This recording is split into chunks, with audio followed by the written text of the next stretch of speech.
6:30 বেজেছে, চায়ের সময় হলো। তুমি চা খাবে তো? খাবো। চায়ের সঙ্গে লুচি আর আলু ভাজা, কি বলো? খাট হইতে উঠিতে গিয়া ছায়ার গায়ে গা ঠেকিয়া গেল। গৌরমোহন লজ্জায় লাল হইয়া উঠিল। অদর্শনা যুবতী যে সম্পূর্ণরূপে বিবস্ত্রা তাহা স্মরণ হইয়া গেল।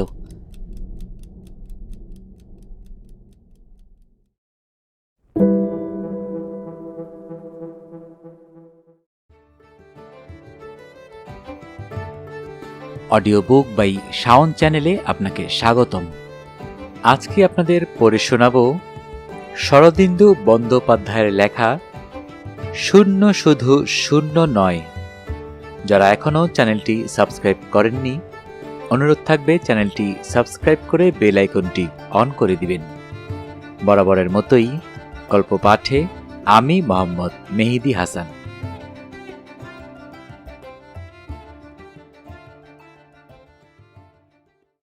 বাংলাদেশের নরম মাটির শেষ হইয়া যেখানে ছোট নাগপুরের পাথুরে কঠিনতা আরম্ভ হইয়াছে, সেইখানে একটি ছোট রেলের স্টেশন। স্টেশন ঘিরিয়া 2-4টি লোকালয়। বেশিরভাগ ট্রেন এখানে থামে না, হুইসেল বাজাইয়া টিটকারি দিতে দিতে চলিয়া যায়। 2-একটা অতি মন্থর যাত্রী ট্রেন থামে, আর মালগাড়ি থামে। স্থানটির পরিবেশ অতিশয় নিঝুম। যে 2-4টি মানুষ এখানে জীবনযাত্রা নির্বাহ করে, তাহাদের প্রকৃতিও নিঝুম। লোকগুলিকে দেখিলে মনে হয় তাহারা এইমাত্র ঘুম হইতে উঠিয়াছে, কিংবা এখনই ঘুমাইয়া পড়িবে। স্টেশন হইতে 1/2 মাইল দূরে একটি ছোট নিস্তরঙ্গ নদী আছে। সেটিও যেন ঘুমের ঘোরে চলিতে চলিতে উপলশয্যার উপর ঝিমাইয়া পড়িয়াছে। পূর্ব বা পশ্চিম হইতে ট্রেন আসিয়া স্টেশনে থামিলে কদাচিৎ 2-একটা গ্রাম্য যাত্রী মোটঘাট লইয়া গাড়ি হইতে অবতরণ করে, তারপর মোটঘাট মাথায় লইয়া দিগন্তে বিলীন হইয়া যায়। স্টেশন হইতে যে পথটি অসমতল দিগন্তের পানে চলিয়া গিয়াছে, সেটির কোনো নির্দিষ্ট গন্তব্যস্থান আছে বলিয়া মনে হয় না। মনে হয় এই পথে কিছু দূর চলিলেই দেখা যাইবে পাথরের কোনো এক ফাটলের মধ্যে ঢুকিয়া পথটি পাহাড়ি ময়াল সাপের মতো কুণ্ডলি পাকাইয়া ঘুমাইতেছে। ঘুমনগরীর রাজকুমারীর দেশ, কেবল রাজকুমারীর সন্ধান কেউ জানে না। একদা চৈত্র মাসের অপরাহ্নে পূব দিক হইতে একটি অতি মন্থর যাত্রী গাড়ি আসিয়া স্টেশনে থামিল। একটি মাত্র যাত্রী গাড়ি হইতে নামিল। ভদ্রশ্রেণীর বাঙালি যুবক, সঙ্গে অনেক লটবহর, একটা তোরঙ্গ, 2টা কাঠের বাক্স, 2টা পরিপুষ্ট চটের বোরা, একটা স্থূল হোলডল, একটি ইকমিক কুকার। গাড়ির অন্য যাত্রীদের সাহায্যে মালগুলি নামাইবার সঙ্গে সঙ্গে গাড়ি ফোঁস শব্দে অসন্তোষ জ্ঞাপন করিতে করিতে চলিয়া গেল।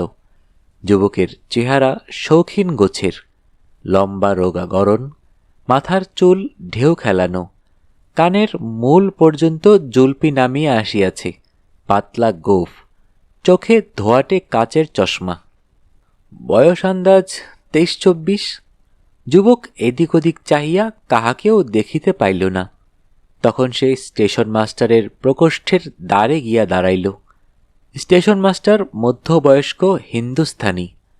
ট্রেন পাশ করিয়া দিয়া তিনি ইজি চেয়ারে লম্বা হইয়া আরেক প্রস্থ ঝিমাইবার উপক্রম করিতেছিলেন। যুবককে দেখিয়া খাড়া হইয়া বসিলেন এবং চোখে চশমা পরিলেন।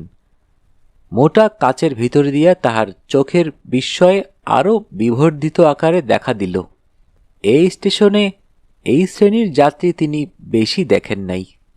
যুবক বলিল, স্টেশনে কুলি দেখছি না, কুলি কোথায়? স্টেশন মাস্টার উঠিয়া আসিয়া দ্বারের কাছে দাঁড়াইলেন এবং আরও কিছুক্ষণ বিবর্ধিত নেত্রে যুবককে নিরীক্ষণ করিলেন। কিন্তু যুবকের প্রশ্নের উত্তর তিনি দিলেন না, কারণ উত্তর দিতে হইলে বলিতে হয়, স্টেশনের একমাত্র কুলি স্টেশন মাস্টারের হুকুমে অদূরবর্তী তালগাছে চড়িয়া তারির ভার পাড়িতে গিয়াছে। তিনি পাল্টা প্রশ্ন করিলেন, আপনি কোথায় যাবেন? যুবক বলিল, কাছেই বাজপড়া বাংলা আছে, সেইখানে। স্টেশন মাস্টারের নয়ন বিস্ফার এবার চশমার কাচকে ছাড়াইয়া গেল। তিনি কিয়তকাল স্তম্ভিত হইয়া রহিলেন, তারপর বলিলেন, বাজপড়া বাংলা? মোহনলাল শেঠের কুঠি? সেখানে তো কেউ নেই, তালা লাগানো।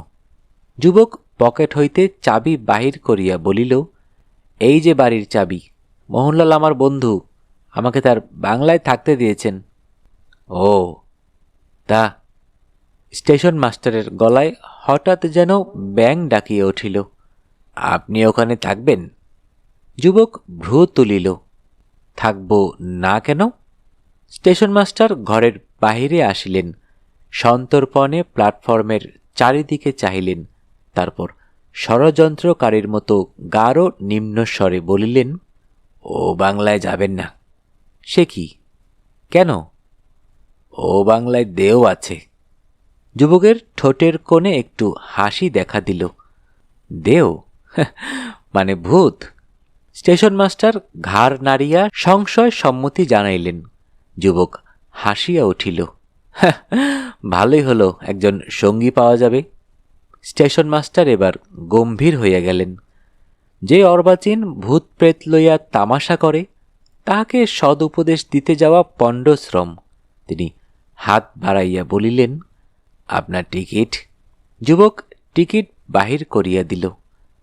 স্টেশন মাস্টার টিকিট পরীক্ষা করিলেন, তারপর টিকিট পকেটে রাখিয়া নির্লিপ্ত কণ্ঠে বলিলেন, কুলি জরুরি কাজে বাইরে গেছে। আপনার যদি মুটে দরকার থাকে স্টেশনের বাইরে যান, সামনেই মুদির দোকান আছে, সেইখানে লোক পাবেন।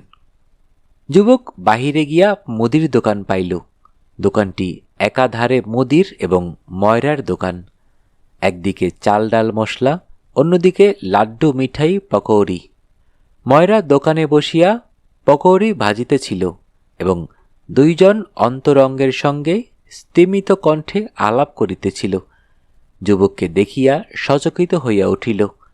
তারপর যুবকের অভিপ্রায় জানিতে পারিয়া তাহাদের একেবারে চক্ষু স্থির হইয়া গেল। ভূতের বাড়িতে মানুষ থাকিবে? এত বড় বুকের পাটা! যা হোক, মোট বহনের প্রস্তাবে মুদি আপত্তি করিল না, বরং 1 টাকা মজুরির লোভে সবান্ধবে প্ল্যাটফর্মে আসিয়া মোট মাথায় তুলিয়া লইল। যুবক লক্ষ্য করিল, বাজপড়া বাড়ির উদ্দেশ্যে যাত্রা করিবার পূর্বে মুদি নিজের দোকান হইতে কিছু মিষ্টান্ন ও তেলে ভাজা পুটুলি করিয়া বাঁধিয়া লইল। যুবক মোটবাহীদের সঙ্গে চলিতে চলিতে জিজ্ঞাসা করিল, সঙ্গে খাবার নিলে যে? বাজপড়া বাড়ি কি অনেক দূর? মুদি বলিল, যে না, কাছেই, খাবার নিলাম দেহকে চড়াবো বলে। যুবক বলিল, ও, ভূতকে খেতে দেবে? খাসা ভূত তো, পিণ্ডি খায় না, তেলে ভাজা খায়। জি, আমরা সবাই পাল্লা করে ভোগ দিই। ভোগ না দিলে কি হয়? তা কি বলা যায় হুজুর, ঘরে আগুন লেগে যেতে পারে। মুদির একজন সাথী বলিল, ভূত আজ পর্যন্ত কারুর ঘরে আগুন লাগায়নি হুজুর, কিন্তু একদিন খাবার না পেলেই কারুর না কারুর ঘরে ঢুকে খাবার খেয়ে যায়, পেলে চড়িয়ে নষ্ট করে। তাই আমরা ব্যবস্থা করেছি, যার যেদিন পালা সে সেদিন মুদিভাইকে 4 পয়সা দেয়, মুদিভাই দেহকে খাবার দিয়ে আসে। ভূতকে তোমরা কেউ দেখেছ? গোড়ার দিকে কেউ কেউ ছায়ামূর্তি দেখেছিল, এখন আর দেখা যায় না। ভূত বাজপড়া বাড়িতে থাকে জানলে কি করে? বাড়িতে বাজ পড়ার কিছুদিন পর থেকেই ভূতের আবির্ভাব হয়েছে। আজ 10 বছরের কথা। যারা বজ্রাঘাতে মরেছিল তাদেরই একজন ভূত হয়ে আছে। বাজপড়া বাড়ির একটু ইতিহাস আছে। 15-16 বছর আগে মদন শেঠ নামক একজন ধনী ব্যবসাদার অর্থোপার্জনের ক্লান্তি বিনোদনের জন্য নিভৃত স্থানে এই বাড়ি করিয়াছিলেন। তিনি বছরে 2-1 বার আসিয়া বাড়িতে বাস করিতেন। বাড়ি খালি থাকিলে তাহার ব্যবসায়ের অংশীদার নিধিরাজ মল্লিকও মাঝে মধ্যে আসিতেন। একবার বছর 10 আগে নিধিরাজ আসিয়া এখানে বাস করিতেছিলেন। সঙ্গে স্ত্রী ও অল্প বয়স্ক পুত্রকন্যা ছিল। গ্রীষ্মকাল। একদিন কালবৈশাখীর ঝড় দেখা দিল। ঝড় থামিলে দেখা যায় বাড়ির মাথায় বজ্রপাত হইয়াছে। নিধিরাজ মল্লিক ও তাহার পরিবারের কেহই জীবিত নাই। খবর পাইয়া বাড়ির মালিক মদন শেঠ আসিয়া যখন পৌঁছিলেন, তখন অধিকাংশ মরা শ্রীগালে টানিয়া লইয়া গিয়াছে। মদন শেঠ সেই যে বাড়িতে তালা লাগাইয়া প্রস্থান করিয়াছিলেন, আর বাড়িতে পদার্পণ করেন নাই। তারপর মদন শেঠের মৃত্যু হইয়াছে। তাহার পুত্র মোহনলাল এখন বাড়ির মালিক। সেও এ পর্যন্ত বাড়িতে পদার্পণ করে নাই, কেবল বন্ধুকে বিপদ হইতে উদ্ধার করিবার জন্য তাহাকে বাড়িতে থাকিতে দিয়াছে। আমাদের পরিচিত যুবকই সেই বন্ধু। এই সূত্রে যুবকের অজ্ঞাতবাসের ইতিহাস এখানে বলিয়া লওয়া যাইতে পারে। যুবকের নাম গৌরমোহন সাহা। বড় মানুষ, ব্যবসাদারের একমাত্র সন্তান হইয়া জন্মগ্রহণ করিয়াও সে যখন ছবি আঁকিতে শুরু করিল, তখন তাহার পিতৃদেব মনের দুঃখে ইহলীলা সংবরণ করিলেন। বাড়িতে রহিল গৌরমোহন ও তাহার বিমাতা শশীমুখী। শশীমুখী বিমাতা হইলেও গৌরমোহনকে ভালোবাসিতেন। তাহার নিজের পুত্রকন্যা ছিল না। তিনি তাহাকে পৈতৃক ব্যবসায়ে নিয়োজিত করিবার চেষ্টা করিলেন, কিন্তু সে ছবি আঁকিতে লাগিল। ছেলের ইহকাল পরকাল নষ্ট হইয়া যায় দেখিয়া শশীমুখী তাহার বিবাহের আয়োজন করিলেন। কারণ পুরুষের মন সংসার ধর্মে আকৃষ্ট করার পক্ষে বিবাহই সর্বোৎকৃষ্ট মুষ্টিযোগ। শশীমুখী তাহার ভগিনীর দেবরের কন্যার সহিত সম্বন্ধ করিলেন, কিন্তু গৌরমোহন তপভঙ্গের সমস্ত চেষ্টা ব্যর্থ করিয়া একাগ্রমনে ছবি আঁকিয়া চলিল। সে বর্তমান যুগের অনৈসর্গিক শৈলীর চিত্রকর। মনের ছবি আঁকে, স্রেফ রং দিয়া কাম ক্রোধাদি ষড়রিপুর রূপদান করে। তাহাকে স্থূল পিষিত পিণ্ড দিয়া প্রলুব্ধ করা সহজ নয়। শশীমুখী কিন্তু হাল ছাড়িবার পাত্রী নয়। কন্যার রূপ যৌবনের সাড়ম্বর বর্ণনা শুনিয়া যখন গৌরমোহন ঘামিল না, কন্যাকে স্বচক্ষে দেখিয়াও যখন সে অটল রহিল, তখন শশীমুখী যুক্তিতর্কের পথ ছাড়িয়া সবলতর পন্থা অবলম্বন করিলেন। একদিন গৌরমোহনকে বলিলেন, পরশু রবিবারে ওরা তোমাকে আশীর্বাদ করতে আসবে। সব ঠিক হয়ে গেছে, আর দেরি করা চলবে না। নোটিশ নয়, সমন নয়, একেবারে গ্রেপ্তারি পরোয়ানা। গৌরমোহনের মাথায় আকাশ ভাঙিয়া পড়িল, কিন্তু সে মায়ের সঙ্গে কখনো তর্ক করে না। তাহার কথার অবাধ্য হইবার মতো রূঢ়তাও তাহার চরিত্রে নাই। একান্ত অসহায়ভাবে সে ছুটিয়া গেল তাহার প্রাণের বন্ধু মোহনলালের কাছে। মোহনলাল গৌরমোহনের সমবয়স্ক হইলেও বিবাহিত এবং বিষয়বুদ্ধি সম্পন্ন যুবা। সে গৌরমোহনকে সৎ পরামর্শ দিল, বুঝাইয়া দিল যে পলায়ন করিলে মাতৃ আজ্ঞা লঙ্ঘন হয় না। কিছুদিন অজ্ঞাতবাস করিলেই মাতৃদেবী ধাতস্থ হইবেন। অতঃপর গৌরমোহন তাহার নিজের বাড়িতে ফিরিয়া যায় নাই। বাজপড়া বাড়ির চাবি লইয়া অজ্ঞাতবাসে বাহির হইয়া পড়িয়াছে। অবশ্য বাড়িটার যে ভৌতিক দুর্নাম আছে তাহা সে পূর্বাহ্নে জানিতে পারে নাই। পারিলেও বোধ করি সংকল্পচ্যুতি হইত না। 15 মিনিট পরে লটবহর লইয়া গৌরমোহন বাজপড়া বাড়ির সম্মুখীন হইল। জীর্ণ স্খলিত পাঁচিল ঘেরা বিঘাখানেক স্থান শুষ্ক আগাছায় ভরা। তাহার মাঝখানে ছোটখাটো একতলা একটি বাড়ি। প্রবেশপথের ফটক অদৃশ্য হইয়াছে, কেবল থাম দুটা দাঁড়াইয়া আছে। থামের দুই পাশের ঝাঁকড়া দুটা পাকুর গাছ প্রবেশপথের ওপর তোরণ রচনা করিয়াছে। এই তোরণের ভিতর দিয়া 30-40 গজ পিছনে বাড়িটি দেখা যায়। ফটকে প্রবেশ করিবার পূর্বে মুদি খাবারের পুটুলি পাকুর গাছের ডালে টাঙাইয়া দিল। গৌরমোহন বলিল, ভূত বুঝি ওই গাছে বসে কান্নাপিনা করে? মুদি উত্তর দিল না। ভূতের আস্তানায় দাঁড়াইয়া ঠাট্টা ইয়ার্কি করা তাহার নিরাপদ মনে হইল না। অতঃপর বাড়ির দিকে চলিতে চলিতে গৌরমোহন লক্ষ্য করিল, ফটক হইতে আরম্ভ করিয়া বাড়ি পর্যন্ত আগাছার ভিতর দিয়া অস্পষ্ট একটি পায়ে হাঁটা পথের চিহ্ন গিয়াছে। কঠিন মাটির ওপর কোনো দাগ নাই, কেবল শুকনা আগাছা দুই পাশে একটু সরিয়া গিয়া যেন যাতায়াতের পথ ছাড়িয়া দিয়াছে। এই বাড়িতে কেউ থাকে নাকি? মুদি চোখ কপালে তুলিল। কে থাকবে হুজুর? কার এত সাহস? চোর ডাকাত? এদেশে মানুষই নাই, যারা আছে তাদের পয়সা নাই। চোর ডাকাত কি জন্যে আসবে?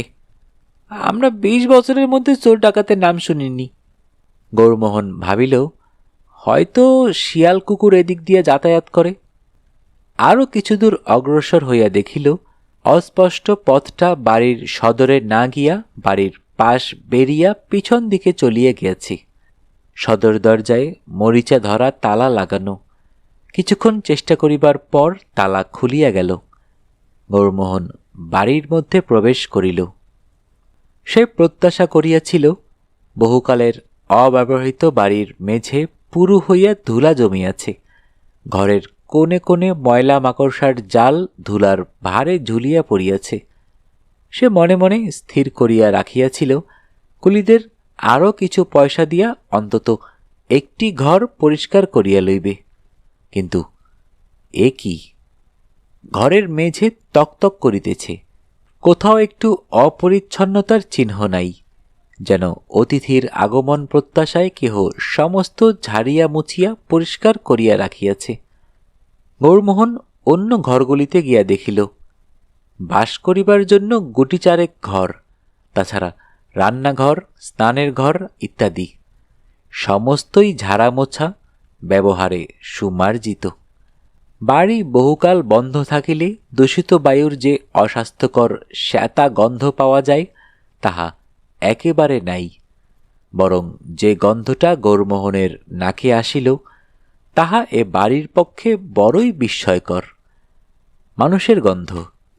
যে বাড়িতে সর্বদা মানুষ বাস করে, সে বাড়ির বাতাসে একটি সহজ স্বাভাবিক গন্ধ আছে, তাহা আমরা পাই না। রূপকথার রাক্ষসেরা বোধহয় পায়। সেই গন্ধ। কিন্তু এ গন্ধ এ বাড়িতে আসিল কোথা হইতে? বাড়ির দরজায় তালা লাগানো ছিল। গৌরমোহনের গায়ে হঠাৎ কাটা দিল। ইহা ভয়ের রোমাঞ্চ নয়, শতপ্রবৃত্ত স্নায়বিক প্রতিক্রিয়া। মনকে দৃঢ় করিয়া সে বাহিরের ঘরে ফিরিয়া আসিল।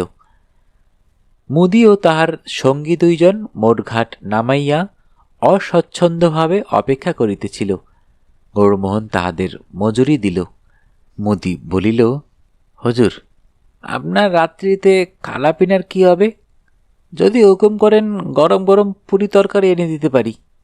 গৌরমোহন বলিল, আজ রাত্রিরে কিছু দরকার হবে না, আমার সঙ্গে যা আছে তাতেই চলে যাবে। যদি কিছু দরকার হয় কাল সকালে তোমার দোকানে যাব।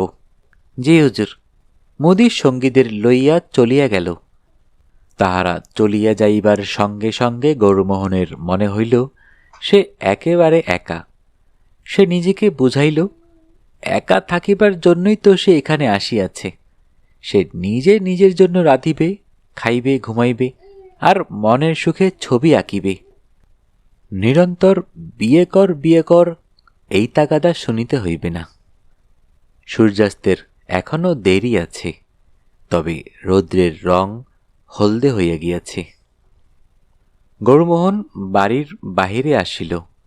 এককালে বোধহয় বাড়ি ঘিরিয়া ফুলের বাগান ছিল, এখন বাগানের চিহ্ন মাত্র নেই। বর্ষার জল পাইয়া যে আগাছা প্রতি বৎসর জন্মগ্রহণ করে, তাহাও এখন রোদে পুড়িয়া খড় হইয়া গিয়াছে। সেই খড়ের ভিতর দিয়া অস্পষ্ট পায়ে হাঁটা পথের ইশারা। গৌরমোহন সেই ইশারা অনুসরণ করিয়া বাড়ির পিছন দিকে চলিল। ওই দিকটায় এখনো দেখা হয় নাই। পথটি বাড়ির পাশ দিয়া গিয়া পিছনে খিড়কির দরজার কাছে শেষ হইয়াছে। গৌরমোহন দরজা ঠেলিয়া দেখিল ভিতর হইতে বন্ধ।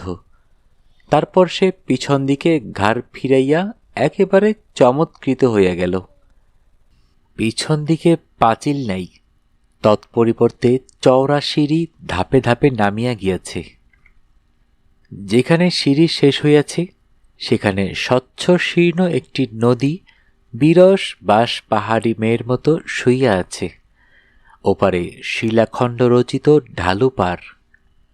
বাড়ির পিছন দিকে লুকানো এই দৃশ্যটি দেখিয়া গৌরমোহন মুগ্ধ হইয়া চাহিয়া রহিল। চারিদিকের শিলাসংকুল শুষ্কতার মাঝখানে দৃশ্যটি যেন আরও শ্রীমন্ত হইয়া উঠিয়াছে। যাহারা এই নিভৃত স্থানে বাড়ির পিছন দিকে পাথর বাঁধানো ঘাট তৈয়ার করিয়াছিল, তাহারা কাল স্রোতে ভাসিয়া কোথায় চলিয়া গিয়াছে, কিন্তু ঘাটটি এখনো জীবন্ত রহিয়াছে। নূতন মানুষের পদধ্বনি শুনিবার আশায় উৎসুক চক্ষে অপেক্ষা করিতেছে। গৌরমোহন ঘাটে গিয়া দাঁড়াইল। তাহার শিল্পী চক্ষু চারিদিকে ফিরিয়া দৃশ্যটির রস গ্রহণ করিল। তারপর সে জুতা লইয়া ঘাটের নিম্নতম পৈঠায় গিয়া পা ডুবাইয়া দাঁড়াইল। কি ঠান্ডা জল! রক্তচক্ষু সূর্যের ভয়ে বাতাসের সমস্ত শীতলতা যেন এই জলের মধ্যে আশ্রয় লইয়াছে। সে নত হইয়া মুখে চোখে জল দিল, মনে মনে স্থির করিল কাল সকালে উঠিয়াই নদীতে স্নান করিবে। ঘাট হইতে ফিরিবার পথে গৌরমোহন আবার পথের অস্পষ্ট রেখা দেখিতে পাইল। আসিবার সময় লক্ষ্য করে নাই ঘাট হইতে খিড়কি দরজা পর্যন্ত রেখা রহিয়াছে।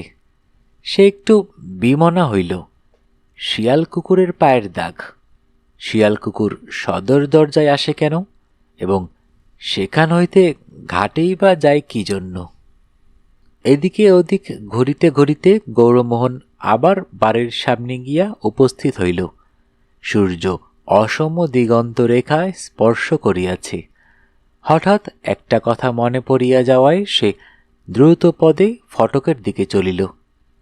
ফটকের পাকর গাছের নিচে ছায়া ছায়া হইয়া আসিয়াছে। যেখানে গাছের ডালে খাবারের পুটুলি টাঙাইয়া দিয়াছিল, গৌরমোহন সেখানে গিয়া দাঁড়াইল। দেখিল পুটুলি অন্তর্হিত হইয়াছে। গ্রীষ্মকালে সূর্যাস্তের পর দিনের আলো বেশিক্ষণ থাকে না, তাই অন্ধকার হইবার আগেই গৌরমোহন গিয়া নিজের জিনিসপত্র গুছাইতে লাগিয়া গেল। অবশ্য সব জিনিসপত্র আজই মোট খুলিয়া বাহির করিবার প্রয়োজন নাই, কিন্তু কিছু জিনিস আজ রাত্রেই প্রয়োজন হইবে। লণ্ঠন, মোমবাতি, স্টোভ ইত্যাদি এবং বিছানা। বাড়িতে আসবাবপত্র কিছুই ছিল না, কিন্তু গৌরমোহনের মনে পড়িল একটা ঘরে সে একটি লোহার খাট দেখিয়াছে। সে গিয়া আবার দেখিয়া আসিল। হ্যাঁ, পশ্চিম দিকের ঘরের এক কোণে একটি সরু লোহার খাট আছে। সে খাটটিকে টানিয়া জানালার সামনে আনিল। জানালায় মোটা মোটা গরাদ আছে, কিন্তু কাচ বেশিরভাগ ভাঙা। গ্রীষ্মকালে তাহাতে কোনোই অসুবিধা নাই। গৌরমোহন হোলডল টানিয়া আনিয়া বিছানা পাতিয়া ফেলিল। বিছানা বালিশ সবই নূতন। বন্ধু মোহনলাল জোগাড় করিয়া দিয়াছে। বন্ধু বটে মোহনলাল। যেমন তার বিষয় বুদ্ধি, তেমনি তার বন্ধু প্রীতি। একজোড়া নূতন চটি জুতাও বিছানার মধ্যে দিতে ভুলে নাই। রাত্রে পরিবার জন্য সিল্কের পাজামা স্যুট দিয়াছে। গৌরমোহন জুতা খুলিয়া চটি পরিল। তারপর হৃষ্ট মনে বাহিরের ঘরে ফিরিয়া আসিল। বাক্স, প্যাকিং কেস, চটের বস্তা প্রভৃতিতে কোথায় কি আছে মোহনলাল বলিয়া দিয়াছিল, কিন্তু গৌরমোহনের ভালো মনে নাই। সে পকেট হইতে চাবি বাহির করিয়া প্রথমে ট্রাঙ্ক খুলিল। ট্রাঙ্কটা মোহনলালের। তাহার ভিতরের জামা, তোয়ালে, কাপড় প্রভৃতিও মোহনলালের। বন্ধুকে ব্যবহার করিতে দিয়াছে। দুই বন্ধুর শরীরের মাপ একই রকম। একের জামা অন্যে পরিলে বেমানান হয় না। উপরন্তু ট্রাঙ্কে সাবান, কেশতৈল, দাড়ি কামাইবার যন্ত্রপাতি, আয়না, চিরুনি আছে। একটি বৈদ্যুতিক টর্চও আছে। গৌরমোহনের মন খুশি হইয়া উঠিল। নিত্য ব্যবহার্য সকল বস্তুই বন্ধু দিয়াছে। সে টর্চটি লইয়া পকেটে রাখিল, তারপর ট্রাঙ্ক সরাইয়া ছোট প্যাকিং কেসটা টানিয়া লইল। ওই লম্বা প্যাকিং কেসটায় ইজেল, ক্যাম্বিস প্রভৃতি ছবি আঁকার সরঞ্জাম আছে, সেটা আজ খুলিবার দরকার নাই। এটাতে কি আছে দেখা যাক। শূন্য বাড়িতে নূতন করিয়া সংসার পাতিবার আনন্দে গৌরমোহন মাতিয়া উঠিল। প্যাকিং কেসের ঢাকনা চার দিয়া খুলিয়া দেখিল ঘরকন্যার জিনিস, একটা ছোট্ট হ্যারিকেন লণ্ঠন, 2 বান্ডিল মোমবাতি, স্টোভ, স্পিরিটের বোতল, চায়ের প্যাকেট, টিনের দুধ, চিনি, কেটলি, টিপট, পিরিচ পেয়ালা, এমনকি দুধের টিন খুলিবার যন্ত্রটা পর্যন্ত বাদ যায় নাই। গৌরমোহনের মন যেমন তৃপ্তিতে ভরিয়া উঠিল, তেমনি চায়ের পিপাসাও জাগ্রত হইয়া উঠিল। তাহার সায়াহ্নিক চা পানের গোধূলি লগ্ন উপস্থিত। আজ যে তাহাকে সপাক চা খাইতে হইবে তাহা স্মরণ ছিল না। সে হৃষ্ট মনে চা প্রস্তুত করিতে প্রবৃত্ত হইল। সঙ্গে বড় একটা ফ্লাস্কে জল আছে, কিন্তু নদী হইতে জল আনিয়া চা প্রস্তুত করাই প্রশস্ত। গৌরমোহন কেটলি হাতে লইয়া উঠিল, সদর দরজা ভিতর হইতে বন্ধ করিয়া দিয়া পিছনের দরজার দিকে চলিল। বাড়ির ভিতরে তখন ঘোর ঘোর হইয়া আসিয়াছে। পিছনের দরজাটি ভিতর দিক হইতে হুরকা ও ছিটকিনি লাগানো। কবাট খুলিবার সময় মরিচা ধরা কবজায় ক্যাচ করিয়া একটা করুণ শব্দ হইল, কিন্তু কবাটে জাম ধরে নাই, সহজেই খুলিয়া গেল। বাহিরে একটু আলো আছে। নদীর ছোট্ট বুকে সন্ধ্যার ছোপ ধরিয়াছে। গৌরমোহন কেটলিতে জল ভরিয়া ফিরিয়া আসিল, দরজা আবার বন্ধ করিয়া দিল। স্টোভ জ্বালিয়া সে জল চড়াইল। 1 পেয়ালা জল গরম হইতে বেশি সময় লাগিবে না। ইতিমধ্যে হ্যারিকেন লণ্ঠনটি জ্বালিল। স্টোভের ছোট্ট নীল কমলটির পাশে পীতবর্ণ একটি বুদবুদ ফুটিয়া উঠিল। ঘরের অন্ধকার গাঢ় হইয়া আসিয়াছিল, একটু একটু হালকা হইল। 5-6 মিনিটের মধ্যে চা তৈরি হইয়া গেল। গৌরমোহন তখন ইকমিক কুকার খুলিয়া তাহার খোলের ভিতর হইতে খাবার বাহির করিল। আলাদা টিফিন বক্স না দিয়া বন্ধ কুকারের মধ্যেই খাবার দিয়াছে। একটা খোলের মধ্যে চিংড়ি মাছের কাটলেট ও হিঙের কচুরি, অন্য খোলে কড়া পাকের সন্দেশ, তাছাড়া একটা বড় পাউরুটি, চিজ, মাখন ইত্যাদি আছে। প্রচুর খাবার। গৌরমোহন 2টি সন্দেশ বাহির করিয়া খাইতে বসিল। সঙ্গে নিশ্চয়ই আসন আছে, কিন্তু তাহা খুঁজিয়া বাহির করিতে অনেক হাঙ্গামা। বিশেষত মেঝে বেশ পরিষ্কার ঝকঝকে, ধুলা নাই। সে তরিবত করিয়া সুগন্ধি চায়ের পেয়ালাটি মুখে তুলিতে যাইবে, এমন সময় সদর দরজায় খুটখুট শব্দ হইল। গৌরমোহন চমকিয়া মুখ তুলিল, তারপর গলা চড়াইয়া বলিল, কে? দরজার ওপার হইতে কেহ সাড়া দিল না, কিন্তু আবার খুটখুট শব্দ হইল। গৌরমোহন উঠিয়া গিয়া দ্বারের সম্মুখে দাঁড়াইল, আবার প্রশ্ন করিল, কে? কি চাও? এবারও সাড়া নাই। গৌরমোহন একটু ইতস্তত করিল, যদি চোর ডাকাত হয়। কিন্তু চোর ডাকাত তাহার কি লইবে? সে সাহস করিয়া দ্বার খুলিয়া ফেলিল। বাহিরে কেহ নাই, কেবল অন্ধকার। গৌরমোহন পকেট হইতে টর্চ লইয়া বাহিরে আলো ফেলিল। আলোর সীমানার মধ্যে কাহাকেও দেখা গেল না। মানুষ তো নাই, কুকুর বিড়ালও নাই। গৌরমোহন বাহিরে আসিয়া দাঁড়াইল। টর্চের আলোয় যে বৃত্তাভাস রচিত হইয়াছে তার বাহিরে কিচ্ছু দেখা যায় না। একটা এলোমেলো বাতাস উঠিয়াছে। গৌরমোহন এইদিক ওদিক ঘুরিয়া ফিরিয়া দেখিল, ভাবিল হয়তো হাওয়ার ধাক্কায় দরজায় শব্দ হইয়াছিল। পবন দিগন্তের দুয়ার নাড়ে। দ্বার বন্ধ করিয়া দিয়া সে চা খাইতে বসিল। বসিয়াই কিন্তু চমকিয়া উঠিল। প্লেটে একটি কাটলেট ও একটি সন্দেশ রহিয়াছে। সে সচকিতভাবে ঘরের চারদিকে চাহিল। তবে কি বিড়াল ঢুকিয়াছিল? তাহার ক্ষণিক অনুপস্থিতির সুযোগ পাইয়া কাটলেট ও সন্দেশ লইয়া পালাইয়াছে। নিশ্চয়ই বিড়াল, তাছাড়া আর কি হইতে পারে? বিড়ালের উচ্ছিষ্ট খাইবার প্রবৃত্তি তাহার হইল না। সে খাবারের প্লেট একপাশে সরাইয়া রাখিয়া চায়ের পেয়ালা এক চুমুকে নিঃশেষ করিয়া উঠিয়া দাঁড়াইল। দেখিতে হইবে বিড়ালটা বাড়ির মধ্যে কোথাও লুকাইয়া আছে কিনা। টর্চ লইয়া গৌরমোহন প্রতিটি ঘর দেখিল, কিন্তু কোথাও বিড়াল নাই। অবশ্য কাঁচ ভাঙা জানালা দিয়া পলায়ন করিয়া থাকিতে পারে, কিন্তু তবু গৌরমোহনের মনটা সংশয় কণ্টকিত হইয়া রহিল।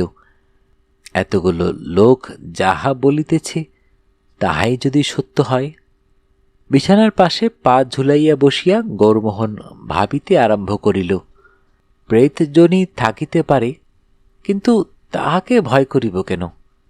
ভূতে মানুষের ঘাড় মটকায়, একথা নিতান্ত অশ্রদ্ধেয়। মনে পড়িল স্টেশন মাস্টারকে সে পরিহাস ছলে বলিয়াছিল, ভালোই হলো একজন সঙ্গী পাওয়া যাবে। যদি সত্যি এ বাড়িতে ভূতপ্রেত থাকে, যদিও এ পর্যন্ত স্পষ্ট নিঃসংশয় প্রমাণ পাওয়া যায় নাই, তাহাতে ক্ষতি কি? সে তো ভূতের কোনো অনিষ্ট করে নাই, বরং ভূতই তাহার খাবার খাইয়া গিয়াছে। এক্ষেত্রে তাহার প্রতি ভূতেরও কোনো বিদ্বেষ থাকা উচিত নয়।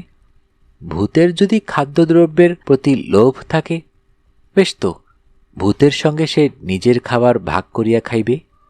এইভাবে নানা যুক্তিতর্কের দ্বারা গৌরমোহন মনকে দৃঢ় করিতেছে।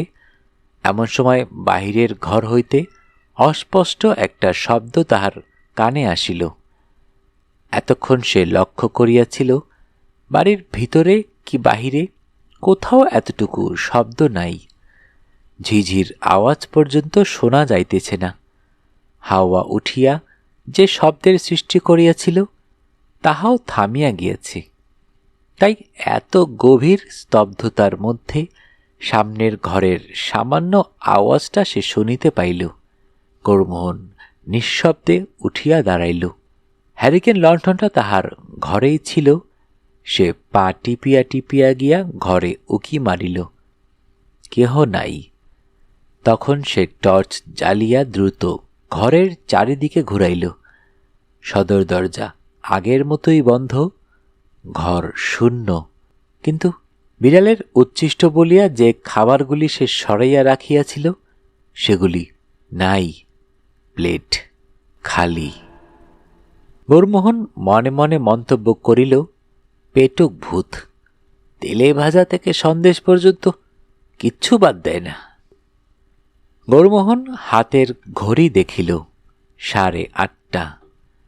গ্রীষ্মকালের পক্ষে এমন কিছু বেশি রাত্রি নয়, কিন্তু সঙ্গীহীন অবস্থায় কাহারও সহিত কথা না বলিয়া কতক্ষণ জাগিয়া থাকা যায়। ট্রেনের হট রানিতে শরীরও ক্লান্ত, সুতরাং খাওয়া দাওয়া শেষ করিয়া শুইয়া পড়া যাইতে পারে। কাল ভোরে উঠিয়া নদীতে স্নান করিতে যাইবে। গৌরমোহন আহার শেষ করিল। তারপর একটি কৌটায় কিছু খাবার রাখিয়া ঢাকনা বন্ধ করিয়া একপাশে সরাইয়া রাখিল। বিড়াল ঢাকনা খুলিয়া খাইতে পারিবে না, কিন্তু ভূতের যদি ক্ষুধার উদ্রেক হয় সে স্বচ্ছন্দে খাইতে পারিবে। নিঃসংশয়ে প্রমাণ পাওয়া যাইবে। সামনের এবং পিছনের দরজা বন্ধ আছে কিনা ভালো করিয়া দেখিয়া লইয়া সে শয়ন করিল। লণ্ঠনটা কমাইয়া ঘরের এক কোণে রাখিল। টর্চ বালিশের পাশে রহিল। খোলা জানালা দিয়া ফুরফুরে বাতাস আসিতেছে। আকাশের দক্ষিণ দিকে কয়েকটা উজ্জ্বল তারা দেখা যাইতেছে। গৌরমোহন শুইয়া শুইয়া ভাবিতে লাগিল, খাসা বাড়িটি এতদিন শূন্য পড়িয়া আছে, কিন্তু মনে হয় না পোড়ো বাড়ি। কে বাড়িটি এমন তকতকে ঝকঝকে করিয়া রাখিয়াছে? ভূত হয়তো আছে, কিন্তু নিরীহ ভূত, কোনো প্রকার গণ্ডগোল নাই। ভূতের সঙ্গে ভাবসাব করিয়া কথাবার্তা বলা যায় নাকি? ঘুমে তাহার চোখ জড়াইয়া আসিতে লাগিল। কলিকাতায় মাতৃদেবী বোধ করি খুবই উদ্বিগ্ন হইয়া উঠিয়াছেন, কিন্তু উপায় কি? ওই দুম্বু মেয়েটাকে সে কিছুতেই বিবাহ করিবে না। গৌরমোহনের ঘুম ভাঙিল সকাল 5টার সময়। বাহিরে দিনের আলো ঝলমল করিতেছে, সূর্য উঠিতে বিলম্ব নাই। সে উঠিয়া বসিয়া আড়মোড়া ভাঙিয়া হাই তুলিল। রাত্রে সুনিদ্রা হইয়াছে, এক ঘুমে রাত কাবার হইয়া গিয়াছে। ভূতের উৎপাত কিছু হয় নাই, তবু তাহার মনে হইল ঘুমের মধ্যে সে নানা প্রকার স্বপ্ন দেখিয়াছে। কে যেন তাহার খাটের চারিপাশে সারা রাত্রি ঘুরিয়া বেড়াইয়াছে, শিয়রে দাঁড়াইয়া মুখের ওপর ঝুঁকিয়া মুখ দেখিবার চেষ্টা করিয়াছে। পাখির পালকের মতো নরম হাতে তাহাকে স্পর্শ করিয়াছে, কিন্তু উহা স্বপ্নই।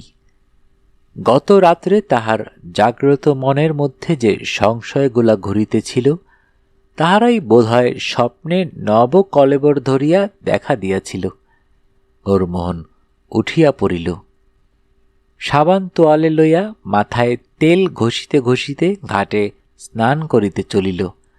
সূর্যোদয়ের পূর্বে অবগাহন স্নান করিলে সারাদিন শরীর ঠান্ডা থাকে। খিড়কির দরজা খুলিতে গিয়া গৌরমোহন আজ প্রথম ধাক্কা খাইল। খিড়কির দরজা ভেরানো রহিয়াছে বটে, কিন্তু খিল ও ছিটকিনি খোলা। তাহার বুকের ভিতরটা একবার ধক করিয়া উঠিল। কাল রাত্রে শয়নের পূর্বে সে ভালো করিয়া দেখিয়া লইয়াছিল দরজা বন্ধ আছে। তবে সে স্থির হইয়া চিন্তা করিল, ভূত আছে।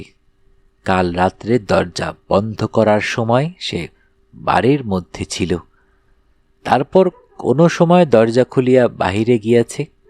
কিন্তু এ কি রকম ভূত? বাহিরে যাইবার জন্য দরজা খোলে কেন? প্রেতজনিত অশরীরী। কিন্তু না, ভয় পাইলে চলিবে না। ভূতের সঙ্গে যখন এক বাড়িতে বাস করিতে হইবে, তখন ভয় করিলে চলিবে না। বিশেষত ভূত যেমনই হোক, তাহার স্বভাবটি শান্তশিষ্ট।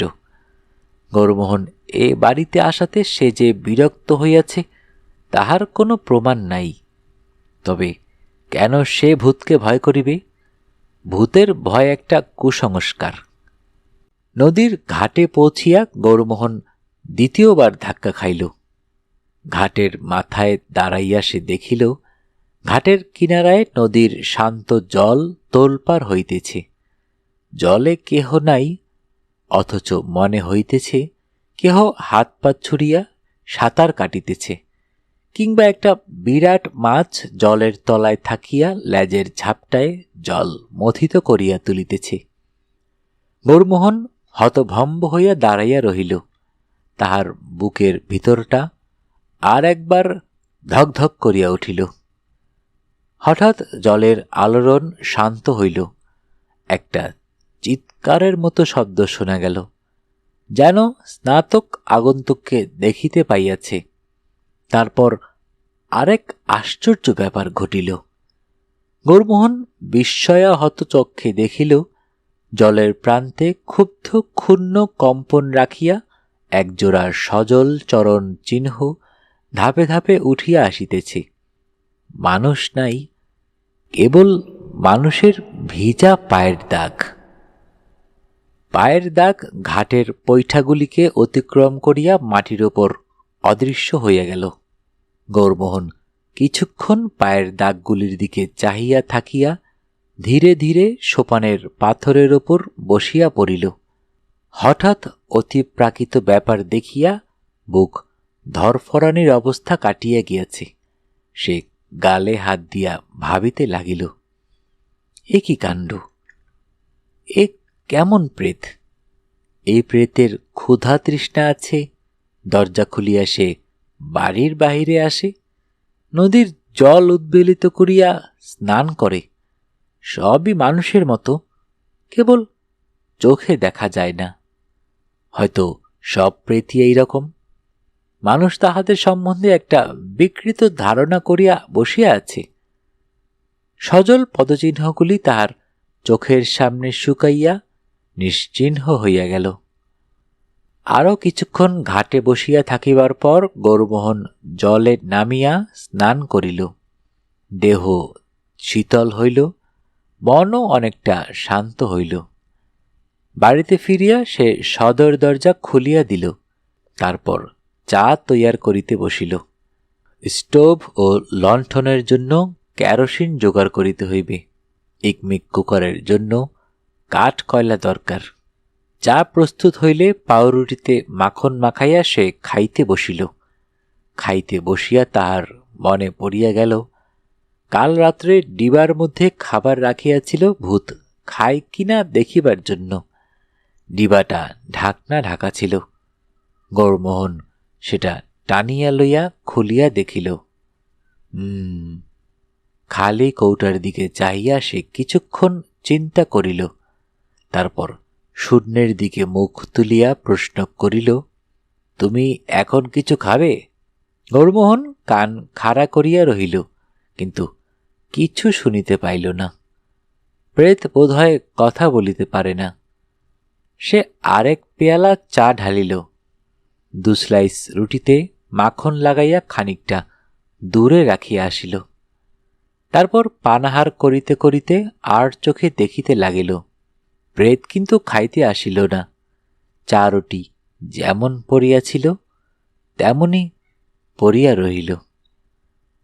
প্রাতরাশ শেষ করিয়া গৌরমোহন উঠিয়া দাঁড়াইল।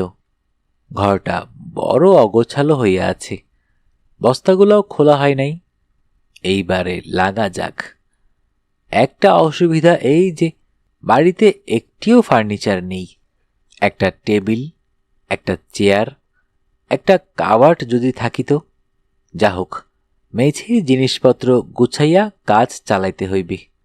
পাঞ্জাবির আস্তিন গুটাইয়া গৌরমোহন প্রস্তুত হইতেছে, এমন সময় খোলা দরজা দিয়া বাহিরের দিকে তাহার দৃষ্টি পড়িল। ফটকের কাছে একটা লোক উকি ঝুঁকি মারিতেছে, কিন্তু ভিতরে প্রবেশ করিতে সাহস করিতেছে না। বোধহয় মোদি। গৌরমোহন বাঁচিয়া আছিয়া কিনা দেখিতে আসিয়াছে। গৌরমোহন দ্বারের বাহিরে আসিয়া হাতছানি দিয়া মুদিকে ডাকিল। মুদি তখন চক্ষু গোলাকৃতি করিয়া কাছে আসিয়া দাঁড়াইল। হুজুর, আপ জিন্দা হ্যাঁ? গৌরমোহন হাসিয়া বলিল, আলবৎ জিন্দা হ্যাঁ। তুমি কি ভেবেছিলে ভূতে আমার ঘাড় মটকেছে? মুদির বিস্ময় বিমূঢ়তা কাটিল বটে, কিন্তু তাহার মুখ দেখিয়া মনে হইল সে খুশি হইতে পারে নাই। ভূত যেন তাহার কর্তব্যকর্মে অবহেলা করিতেছে। অবশেষে মুদি বলিল, কিছু দেখেননি? ভূত দেখিনি। মুদি এবার সত্য সত্যই অসন্তুষ্ট হইল। বলিল, আপনারা ম্লেচ্ছ, তাই দেহ আপনাদেরকে দেখা দেয়নি, কিন্তু আছে, একদিন দেখবেন। গৌরমোহন হাসিয়া বলিল, আমি তো তাকে দেখবার জন্য চোখ পেতে আছি, কিন্তু ও কথা থাক। আমার 1 বোতল কেরাসিন আর কিছু কাঠ কয়লা চাই, তুমি এনে দিতে পারবে? মুদি বলিল, এখন পারবো না, আধ ঘন্টা পরে ট্রেন আসবে। এখনো আমার জিলিপি ভাজা বাকি। তবে আপনি যদি আমার সঙ্গে আসেন দিতে পারি। বেশ, চলো। গৌরমোহন সদর দরজায় তালা লাগাইয়া মুদির সঙ্গে বাহির হইয়া পড়িল। ফটকের ভিতর দিয়া যাইবার সময় গৌরমোহন জিজ্ঞাসা করিল, তুমি আজ ভোরবেলায় এদিকে এলে যে? মুদি পাকর গাছের দিকে আঙ্গুল দেখাইয়া বলিল, দেওয়ের জন্য ভোগ এনেছিলাম। গৌরমোহন দেখিল পাকর গাছের ডালে শালপাতার মোড়ক ঝুলিতেছে। সে প্রশ্ন করিল, তোমরা কবার ভূতের ভোগ চড়াও? দিনে 1 বার চড়াই। কখনো সকালে আবার কখনো বিকেলে। ও, তাই ভূতের পেট ভরে না? মুদি সচকিতে তাহার পানে চাহিল। পেট ভরে কিনা আপনি জানলেন কি করে? গৌরমোহন উত্তর দিল না, শুধু হাসিল। আধ ঘণ্টা পরে গৌরমোহন ফিরিয়া আসিল।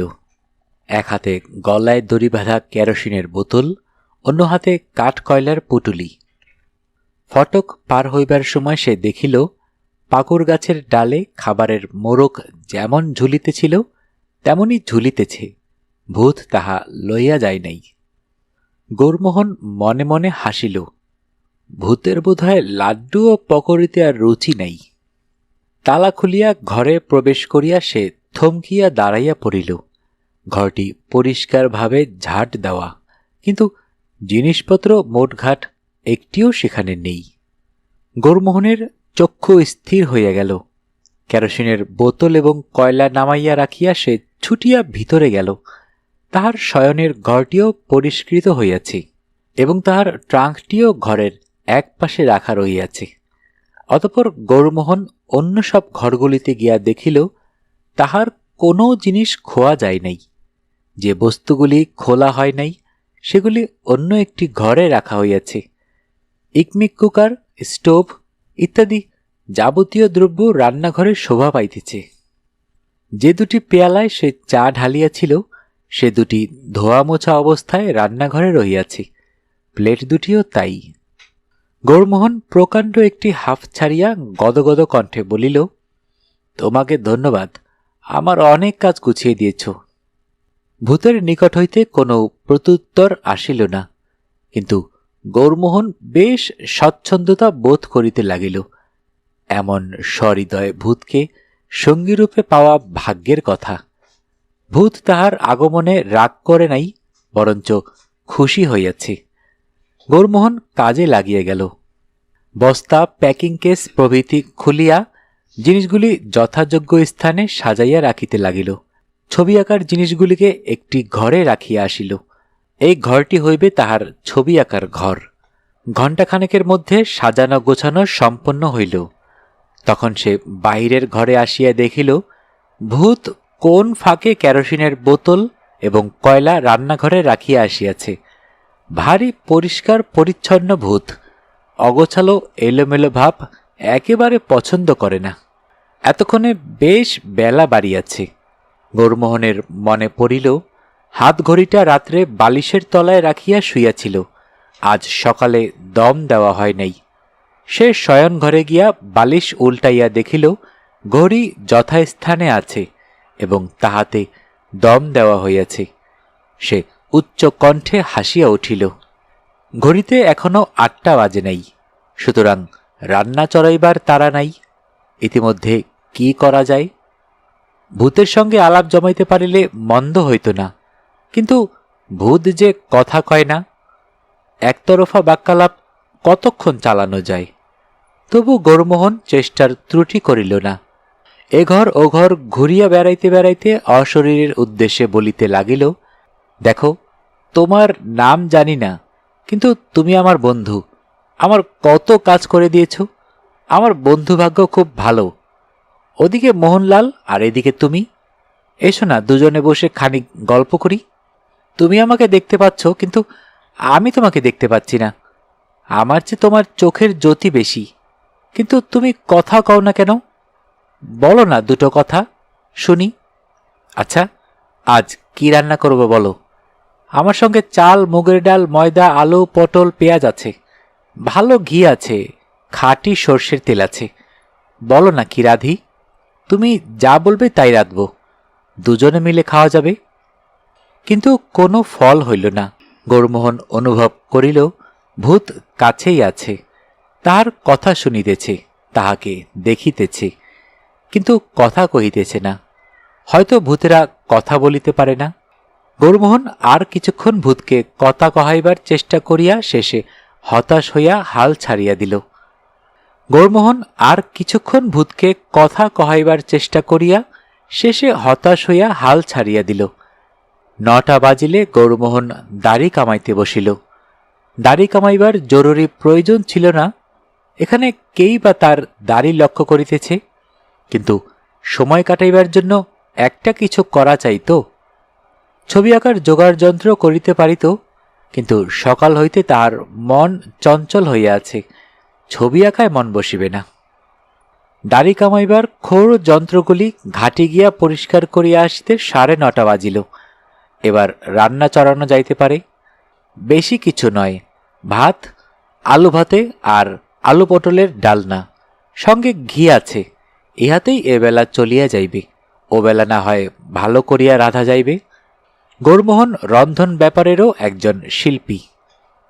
রান্নাঘরে গিয়া সে প্রথমে নদী হইতে 1 বালতি জল লইয়া আসিল, তারপর চাল ধুইয়া এবং আলু পটল কুটিয়া কুকারে রান্না চড়াইয়া দিল।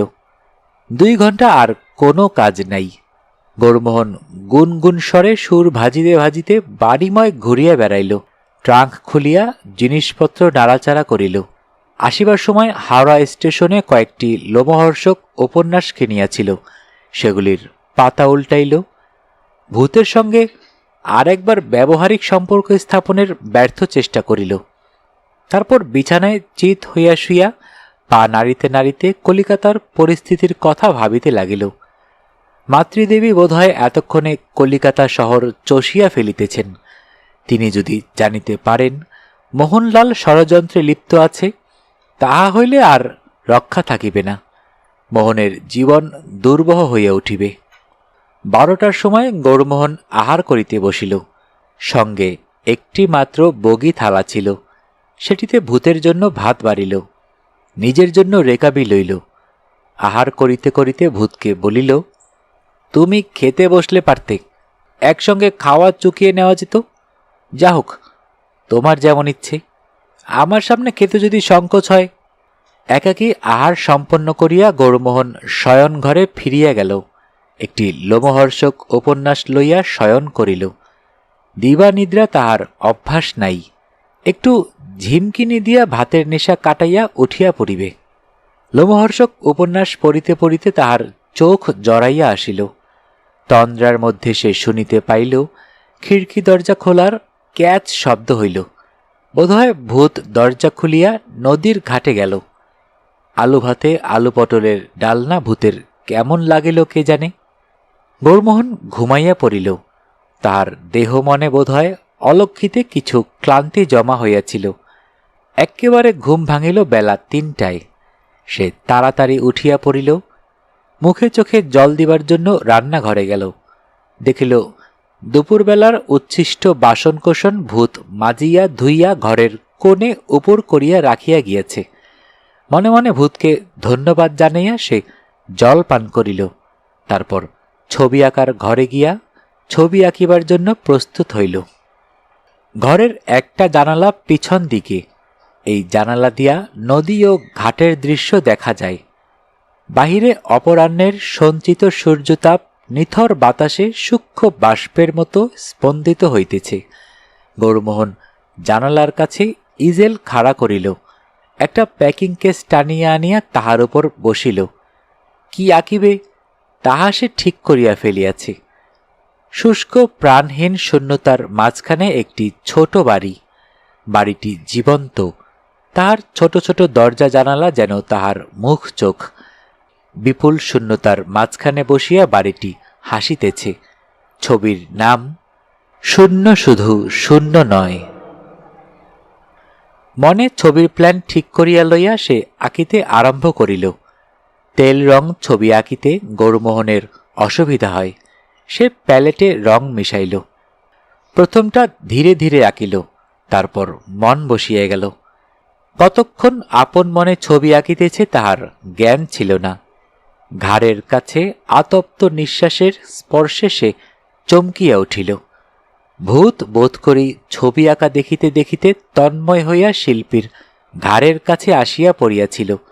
গৌরমোহন সচকিতে ঘাড় ফিরাইয়া বলিয়া উঠিল, হ্যাঁ? মনে হইল যে পিছনে দাঁড়াইয়াছিল সে চট করিয়া পিছু হটিল। গৌরমোহন মুহূর্ত মধ্যে নিজেকে সামলাইয়া লইয়া বলিল, ও তুমি আমার ছবি আঁকা দেখছ? বেশ বেশ, তা যেটুকু এঁকেছি কেমন মনে হচ্ছে? এখন বোধহয় ঠিক বুঝতে পারছো না, আর একটু আঁকা হলে বুঝতে পারবে। গৌরমোহন আবার আঁকায় মন দিল। আঁকিতে আঁকিতে ভূতের উদ্দেশ্যে দুই চারিটি কথা বলে, আবার আঁকে। এইভাবে বেশ খানিকক্ষণ চলিবার পর একসময় সে অনুভব করিল যেন ঘরের আলো কমিয়া আসিতেছে। শুধু তাই নয়, বাতাসের অভাবে দম বন্ধ হইয়া আসিতেছে। সে তুলি ফেলিয়া জানালার বাহিরে তাকাইল। সূর্যের আলো কেমন যেন ঝাপসা হইয়া গিয়াছে।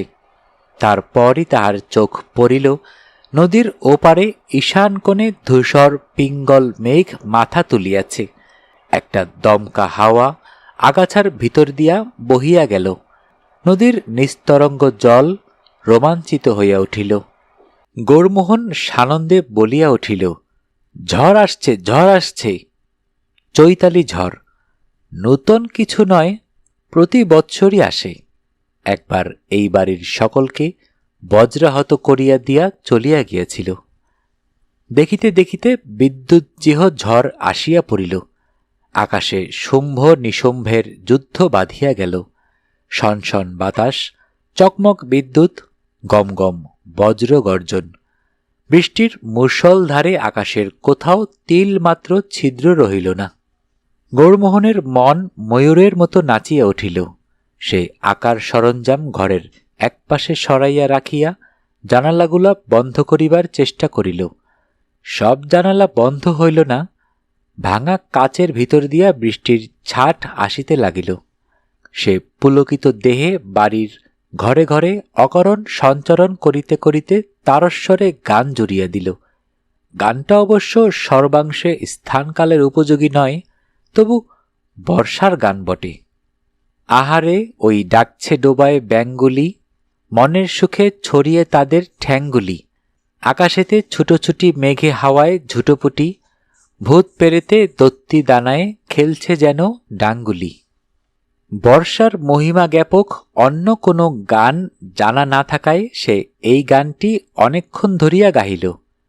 করকর শব্দ করিয়া কোথাও বাজ পড়িল।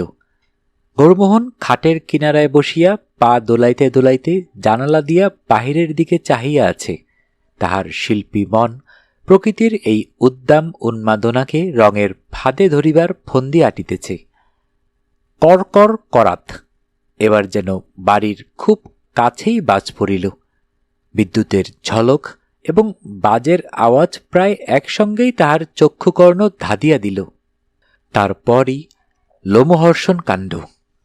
গৌরমোহনের কানের কাছে ভাঙা ভাঙা অস্ফুট স্বরে, আমার বড্ড ভয় করছে বলিয়া কে তাহাকে জড়াইয়া ধরিল।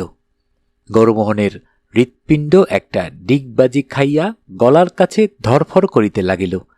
সে দিশাহারা হইয়া অদৃশ্য জীবনের আলিঙ্গন হইতে মুক্ত হইবার জন্য হাত পা ছুঁড়িতে ছুঁড়িতে চিৎকার করিতে লাগিল, কে কে কে ছেড়ে দাও, আমাকে ছেড়ে দাও। কিন্তু সে অদৃশ্য প্রাণীর আলিঙ্গন ছাড়াইতে পারিল না। ধস্তাধস্তি করিতে করিতেই ভাঙা ভাঙা স্বর শুনিতে পাইল, আমাকে ছেড়ে দিও না, আমার বড্ড ভয় করছে। করকর করাত। তৃতীয়বার বজ্রপাতের শব্দে বাড়িটি কাঁপিয়া উঠিল। কিন্তু আশ্চর্যের কথা, এই শব্দে গৌরমোহনের ভয়বিহ্বলতা কাটিয়া গেল। প্রাকৃতিক বিপর্যয়ের আশঙ্কা বোধ করি অপ্রাকৃতের ভয়কে দূর করিয়া দিল। এতক্ষণ সে নিজেকে ছাড়াইবার চেষ্টা করিতেছিল, এখন কিছুক্ষণ স্থির থাকিয়া অদৃশ্য দেহটাকে স্পর্শ করিয়া দেখিতে লাগিল। একটা বাহু, চোখে দেখা যাইতেছে না বটে, কিন্তু স্পর্শানুভূতির দ্বারা জানা যাইতেছে কোমল অথচ দৃঢ় মাংসল বাহু। গৌরমোহন দুই হাতে অদৃশ্য দেহটাকে স্পর্শ করিয়া দেখিতে দেখিতে বলিল, তুমি কে, ভূত নও? শীর্ণ কম্পিত কণ্ঠের উত্তর আসিল, না, আমি মানুষ। মানুষ? কিন্তু তোমাকে দেখতে পাচ্ছি না কেন? আমি আমি অদৃশ্য দেহটা থরথর করিয়া কাঁপিতে লাগিল। গৌরমোহন হাত দিয়া অনুভব করিয়া চলিল। বাহু শেষ হইয়া কাঁধ আরম্ভ হইতেছে। কাঁধের ওপর অদৃশ্য চুলের গোছা, তারপর গলা, তারপর গৌরমোহন একটা খাবি খাওয়া চিৎকার করিয়া উঠিল। অ্যাঁ, তুমি মেয়ে? ঝড়ের দুরন্ত অভিযান 10 দিক দলিত করিয়া চলিয়া গিয়াছে। পিছনে পড়িয়া আছে ভিজা মাটি এবং বাতাসের অবসন্ন নিঃশ্বাস।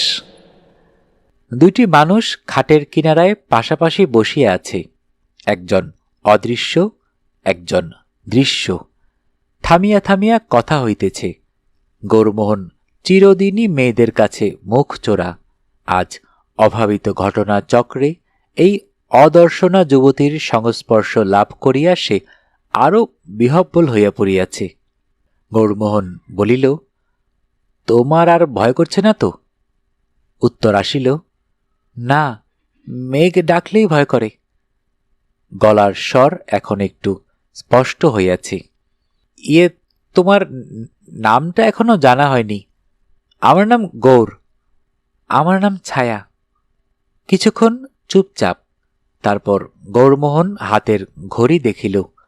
6:30 বেজেছে, চায়ের সময় হলো। তুমি চা খাবে তো? খাবো। চায়ের সঙ্গে লুচি আর আলু ভাজা, কি বলো? খাট হইতে উঠিতে গিয়া ছায়ার গায়ে গা ঠেকিয়া গেল। গৌরমোহন লজ্জায় লাল হইয়া উঠিল। অদর্শনা যুবতী যে সম্পূর্ণরূপে বিবস্ত্রা তাহা স্মরণ হইয়া গেল। রান্নাঘরে গিয়া গৌরমোহন স্টোভ জ্বালিয়া জল চড়াইয়া দিল, তারপর ময়দা মাখিতে বসিল। দেখিল তাহার অনতি দূরে বটিতে আলু কোটা হইতেছে। চাকা চাকা আলু কোটা হইয়া একটি রেকাবে জমা হইল। তারপর বালতির জলে ধৌত হইয়া তাহার পাশে আসিয়া উপস্থিত হইল। রাত্রে খিচুড়ি রাঁধা যাবে, তুমি খিচুড়ি ভালোবাসো তো? একটি নিঃশ্বাস পড়িল। তেলে ভাজা আর লাড্ডু ছাড়া সব ভালোবাসি। তাই সে নূতন খাদ্যদ্রব্য দেখিয়া লোভ সংবরণ করিতে পারে নাই। গৌরমোহন সহানুভূতির সুরে বলিল, আহা, তেলে ভাজা ফুলুরি আর লাড্ডু খেয়ে খেয়ে অরুচি ধরে গেছে। তুমি চায়ে চামচ চিনি খাও? অনেক দিন চা খাইনি। যখন খেতুম 5 চামচ চিনি খেতুম। চায়ের জল টিপটে ঢালিয়া গৌরমোহন লুচি ভাজিতে বসিল। আমি লুচি ভাজতে জানি, তুমি সরো, আমি ভাজছি। না না, তোমাকে কষ্ট করতে হবে না।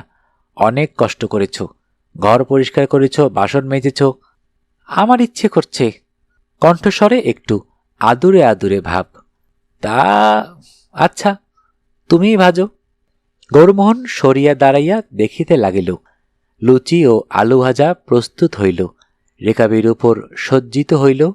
স্টোভ নিভিয়া গেল। দুজনে খাইতে বসিল। গৌরমোহন চা ঢালিল, নিজের পেয়ালায় 2 চামচ চিনি দিল, ছায়ার পেয়ালায় 5 চামচ। খাওয়া চলিতেছে। ছায়ার রেকাবি হইতে লুচির টুকরো শূন্যে উঠিয়া অদৃশ্য হইয়া যাইতেছে। চায়ের পেয়ালা ক্রমে ক্রমে খালি হইয়া গেল। গৌরমোহন দেখিতেছে তাহার বিস্ময়ে কিছুতেই শেষ হইতেছে না। তুমি হঠাৎ কথা কইলে যে? আগে তো কথা কওনি। কথা কইতে ভুলে গিয়েছিলাম। বলতে চেষ্টা করছিলাম, কিন্তু মুখ দিয়ে কথা বেরোচ্ছিল না। তারপর বাজ পড়ার শব্দ হলো, ভয়ে মুখ দিয়ে কথা বেরিয়ে গেল। গৌরমোহন চায়ের চুমুক দিয়া একটু সংকুচিত হাসিল। শুধু কথাই বলনি, আমাকে জড়িয়ে ধরেছিলে। বড্ড ভয় করছিল যে। সকল অকপট উক্তি। লজ্জা নাই।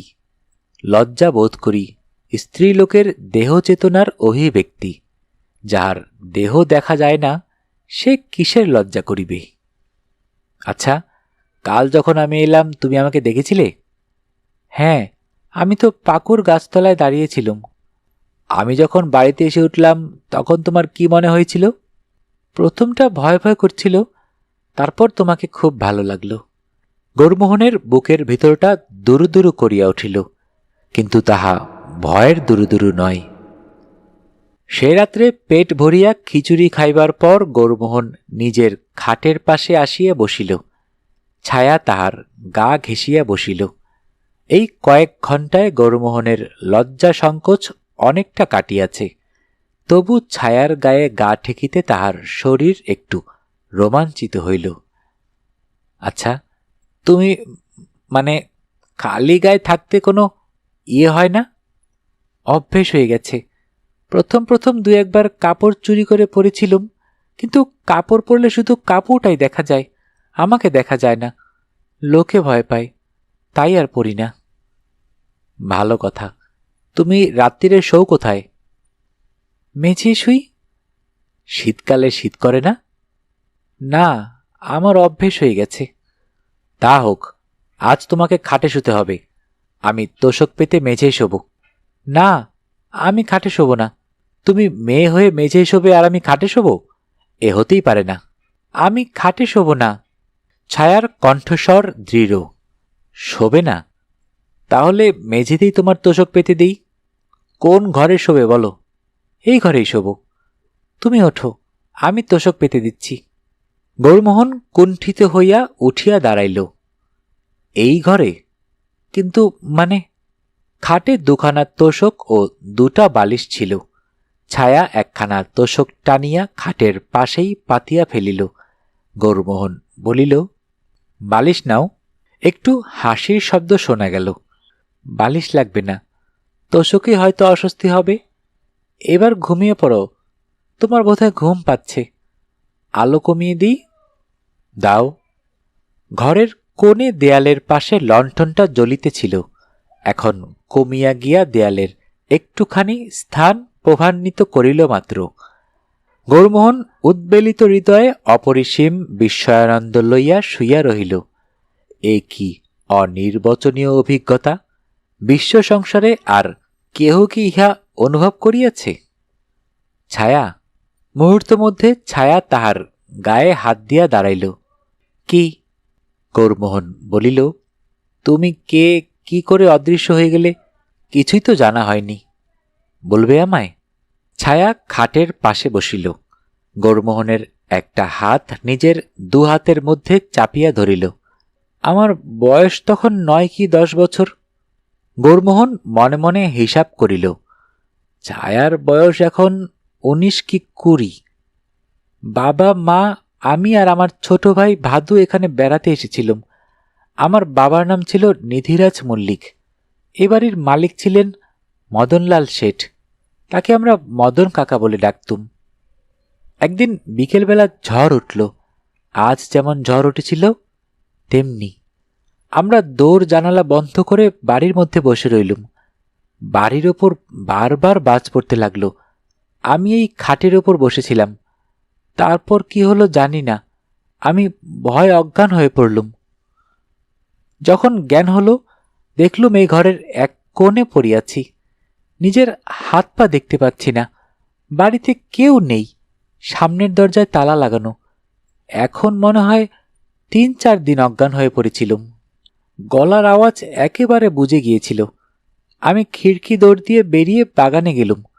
বাগানেও কেউ নেই। তখন স্টেশনের কাছে বাজারে গেলুম।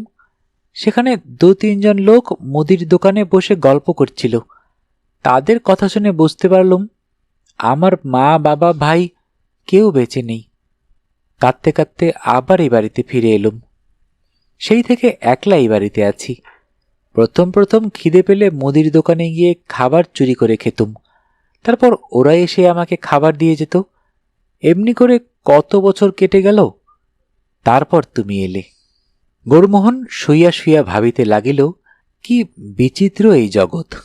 বাজ পড়িয়া মানুষ অদৃশ্য হইয়া যায়, ইহা কি সম্ভব? গৌরমোহন বিজ্ঞান জানে না, হয়তো বিজ্ঞানী ইহার ব্যাখ্যা জানেন। যদি না জানেন তাহাতেই বা ক্ষতি কি? বিজ্ঞানীরা কি সকল বিশ্বরহস্যের ব্যাখ্যা করিয়াছেন? এই যে অদর্শনা যুবতী তাহার হাতে হাত রাখিয়া বসিয়া আছে, সে কি ব্যাখ্যার অপেক্ষা রাখে? গৌরমোহন একটি আকাঙ্ক্ষা ভরা নিঃশ্বাস ফেলিয়া বলিল, তোমাকে ভারী দেখতে ইচ্ছে করছে ছায়া।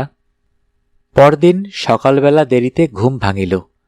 অনেক রাত্রি পর্যন্ত তাহারা গল্প করিয়াছে। ফুলশয্যার রাত্রে নূতন বরবধূর মতো।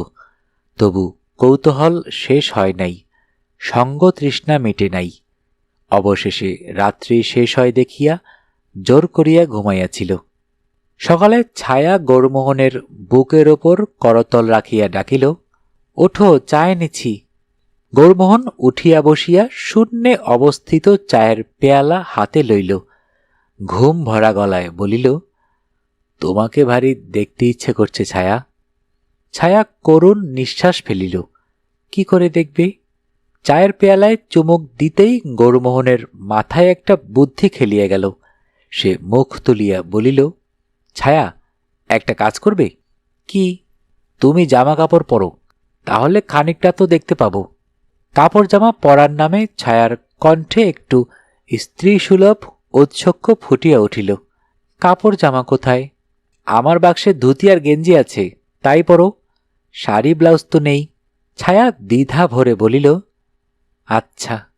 গৌরমোহন চায়ের পেয়ালা নিঃশেষ করিয়া বলিল, আমি এখনই আসছি, বলিয়া গোসলখানার দিকে চলিয়া গেল। 10 মিনিট পরে ঘরে ফিরিয়া আসিয়া গৌরমোহন চমকিয়া উঠিল। খাটের পাশে দাঁড়াইয়া আছে একটি প্রেত মূর্তি। হাত পা নাই, মাথা নাই, সাদা কাপড়ে ঢাকা একটি কবন্ধ। গৌরমোহন সত্রাসে বলিয়া উঠিল, ছায়া, খুলে ফেলো, শিগগির খুলে ফেলো, আমি দেখতে পারছি না, মনে হচ্ছে তুমি একটা পেতনি। তরিতে ধুতি গেঞ্জি স্খলিত হইয়া মাটিতে পড়িল। তারপর সারা দিন দুজনে অশান্ত মনে বাড়িময় ঘুরিয়া বেড়াই, কখনো নদীর ঘাটে গিয়া দাঁড়ায়। গৌরমোহন বলে, ছায়া, কি করে তোমাকে দেখতে পাবো, ভারী যে দেখতে ইচ্ছে করছে। ছায়া কাঁদো কাঁদো সুরে বলে, আমি কি করব? তোমাকে না দেখতে পেলে জীবনে বৃথা। আমারও, মানে, বুঝেছি, আমি তোমাকে দেখতে না পেলে তোমার জীবন বৃথা। হ্যাঁ, তাহলে এখন কি করা যায়? আমি যেন অন্ধ হয়ে গেছি, সব দেখতে পাচ্ছি, কেবল তোমাকে দেখতে পাচ্ছি না। বিজ্ঞানে আজকাল কত কি হচ্ছে, একটা অদৃশ্য মানুষকে জলজন্ত করে দিতে পারে না, ছাই বিজ্ঞান। সেই দিন অপরাহ্নে গৌরমোহন বিষণ্ণ মনে ছবি আঁকিতে বসিল। কাল ছবিটা অতি সামান্যই আঁকা হইয়াছিল। একটা প্রাকৃতিক পরিবেশের আমেজ ফুটিয়া উঠিতে আরম্ভ করিয়াছিল মাত্র। গৌরমোহন ভাবিতে লাগিল, এই পরিবেশের মধ্যে ছায়ার একটি কল্পমূর্তি আঁকা যায় নাকি? কাপড় পরা অবস্থায় ছায়ার দেহের যে ইঙ্গিত সে পাইয়াছে, তাহাকেই সূত্র ধরিয়া গোটা মানুষকে আঁকা যাইতে পারে। অবশ্য মুখ চোখের গড়ন কাল্পনিক হইবে। ছায়া, তোমার গায়ের রং কি রকম ছিল? ছায়া তাহার কাঁধে হাত রাখিয়া বলিল, ফর্সা। মা বলতেন দুধে আলতা। আর চোখ মুখ? তা কি করে বোঝাবো? আচ্ছা দেখি, তুমি আমার সামনে দাঁড়াও। গৌরমোহন আঙ্গুলের স্পর্শে ছায়ার মুখ চোখ অনুভব করিয়া দেখিতে লাগিল। চোখ দুটি বেশ টানা টানা মনে হইতেছে। নাকটি সরু, ঠোঁট দুটি ভারী নরম, প্রসারে একটু বড়। গৌরমোহন বলিল, তুমি আমার মডেল, দাঁড়িয়ে থাকো, তোমাকে ছুঁয়ে ছুঁয়ে আঁকব। প্যালেটের ওপর রং মিশাইয়া তুলিতে তুলিতে সে ক্যাম্বিসের দিকে ফিরিতেছে, এমন সময় একটা চোখ ধাঁধানো আইডিয়া ক্ষণেকের জন্য তাহাকে বিমূঢ় করিয়া তুলিল। তারপর সে চিৎকার করিয়া উঠিল, ছায়া, ছায়া, এই যে আমি, কাছে এসো, কই তোমার মাথাটা দেখি। হ্যাঁ, এইবার চুপটি করে থাকো, এই বুদ্ধিটা এতক্ষণ মাথায় আসেনি। তোমার গায়ে তোমার ছবি আঁকব, যেমন কাচের ওপর ছবি আঁকে, বুঝেছ?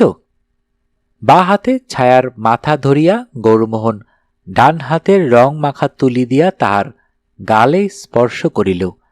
গালের ওপর পাকা ডালিমের রং লাগিয়া রহিল। গৌরমোহনের ইচ্ছা হইল উঠিয়া নৃত্য করে, কিন্তু ইচ্ছা দমন করিয়া সে অতি যত্নে ছায়ার মুখে রং লাগাইতে আরম্ভ করিল। ধীরে ধীরে মুখখানি ফুটিয়া উঠিতে লাগিল। ঠোঁটে একটু গোলাপি রং দিল, ভুরুতে কালো রং, কিন্তু চোখের মণিতে তো রং লাগানো যায় না। চোখ দুটি শূন্য রহিল, তবু মুখখানি চমৎকার। পান পাতার আকৃতি, একটু কৃশ।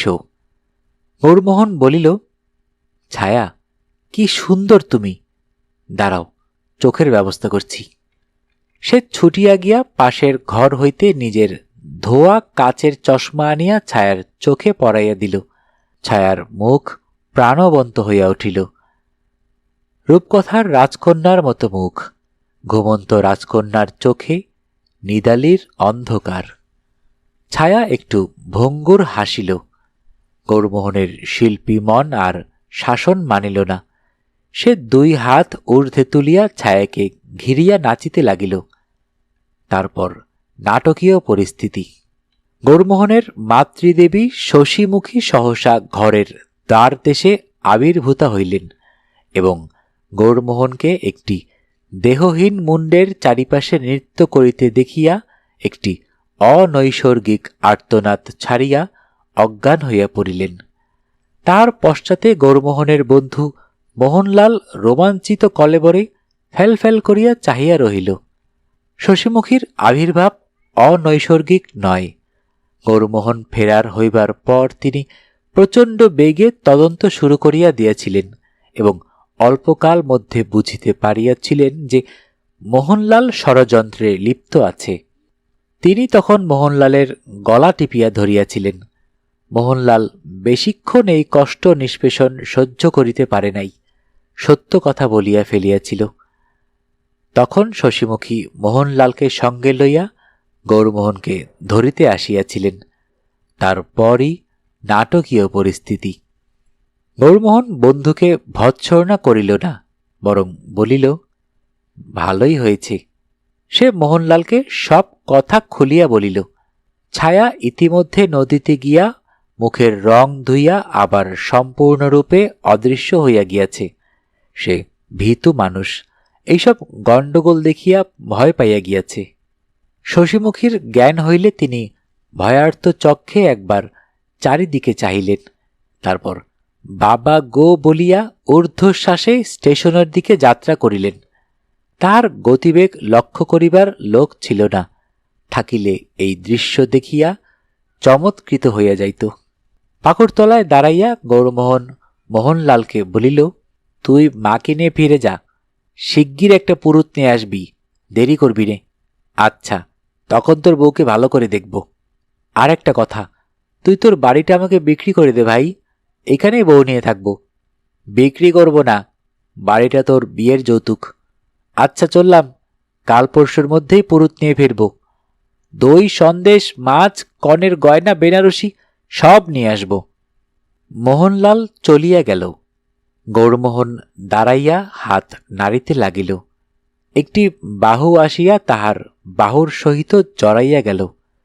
গৌরমোহন সেই দিকে ফিরিয়া বলিল, চলো আরেকবার, ভালো করে এখনো তোমায় দেখা হয়নি।